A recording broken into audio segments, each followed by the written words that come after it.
So once the shopping's all done and the gifts are wrapped, you might find yourself with time on your hands and a wallet that's too light to spring for other entertainment. That's the point at which you might start looking at getting a movie or two without having to pay for them. Suddenly, you're a pirate and you're on the run from the law. Or are you? Jason finds out.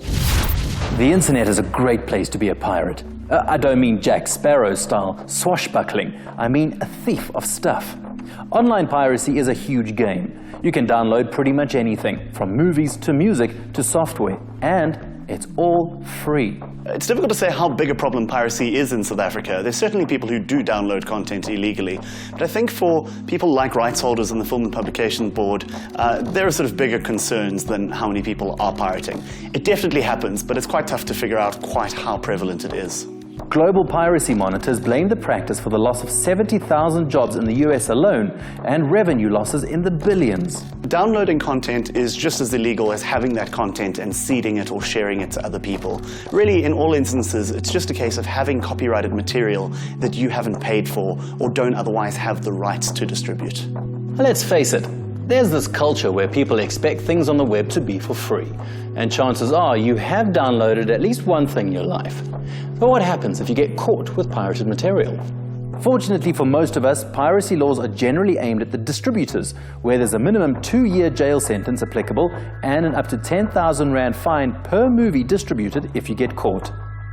Under South African law, it's not illegal to download pirated content, but it will be a civil case that if you're caught, the penalty fee will usually be the price of the item that you've downloaded.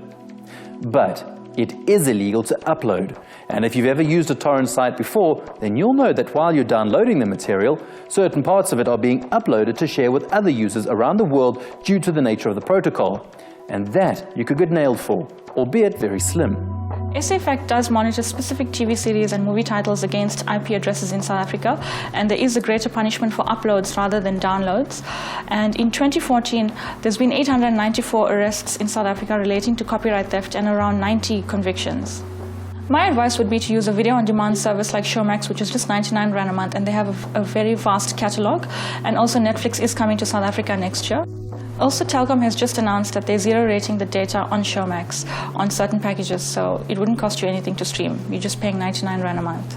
Is it illegal to gain access to Netflix from South Africa, for example, where it's not available yet? Look, truth be told, Netflix don't really mind because you can't gain any access to their content without paying them a subscription fee.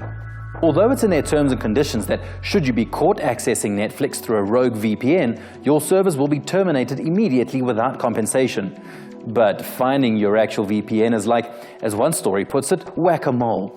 As soon as they find that IP address, your VPN just gets another, and your service remains unchanged. So it makes sense to use paid-for services because you know what you're getting. That said, when people can't find content on legitimate services, they're going to turn to piracy.